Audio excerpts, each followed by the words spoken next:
Picture this: Australia's golden boy halfback, Nathan Cleary, masterminds a ruthless 3-0 Ashes demolition of England, only for his own coach to whisper doubts about his grip on the Green Machine's engine room while Mitchell Moses lurks like a storm cloud, ready to snatch the keys. Is this the end of Cleary's unchallenged reign, or a brutal wake-up call that could shatter the Kangaroos dynasty? You have to hear the explosive claim that's got the league in meltdown. If that bombshell has you hooked tighter than a Cleary grubber, hit like, subscribe, and ring the bell for Aussie NRL updates, your pulse on every play that packs a punch. In the shadow of Wembley's roar, where the Kangaroos clinched their historic whitewash with a 28-12 masterclass, Nathan Cleary stood tall in the post-match glow, Dally M medal from the Panthers dynasty still fresh on his shelf. But peel back the triumph and crack spiderweb through his facade: error-strewn kicks that gifted England fleeting hopes, a reluctance to unleash the flare that torched NRL defenses back home. Teammates clapped shoulders, yet whispers in the sheds painted a different portrait: a halfback coasting on reputation, failing to dictate tempo against a battered palm side. Coach Kevin Walters, his contract dangling by a thread, dodged bullets and pressers, praising Cleary's smarts while eyes flicked to the bench. What no one saw coming was the dagger from within, a leaked team memo hinting at rotation experiments that could bench the blue-chip kid. But wait, enter Mitchell Moses, the Parramatta firebrand, whose off-field fury just lit the fuse on a halfback war no one predicted.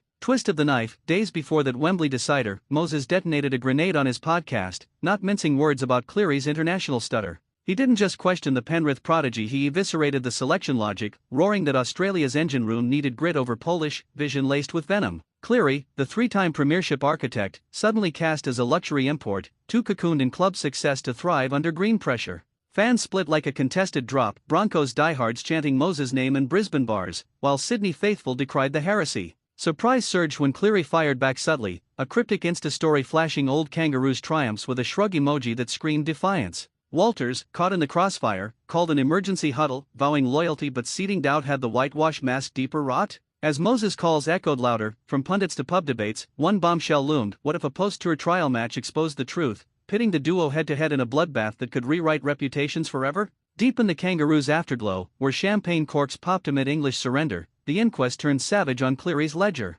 7 players eyed the axe despite the sweep veterans called for youth blood, yet the halfback's halo flickered perilously. Pundits piled on, Fox Sports' Paul Crawley labeling it a brutal truth, Cleary's stranglehold an awkward relic in a meritocracy starved for spark. Moses, sidelined by injury ghosts, emerged as the phoenix, his Eels resurgence a siren song for selectors craving chaos over control. Heart-pounding moment: leaked footage from training drills showed Moses threading bombs that Cleary could only dream of, his left boot a wand in ways the incumbents felt leaden abroad. Teammates like James Tedesco tiptoed the tightrope, lauding both but hinting at evolution: Cleary's poise a foundation, Moses edged the accelerator. Broncos legend Alan Langer weighed in, questioning Walters' spine, igniting a firestorm that scorched socials. But here's the cliffhanger: with World Cup whispers on the horizon, will Cleary claw back his throne through a redemption arc, or does Moses' crescendo herald a seismic swap that fractures the nation's heartbeat? As the Ashes embers cool, Cleary's firestorm rages on, a cautionary tale of how even whitewashes breed wolves at the door. Walters clung to his post by the slimmest thread, the series' salvation buying time but not absolution. Rumors swirl of boardroom battles where Moses' name tops wish lists. Surprise encore: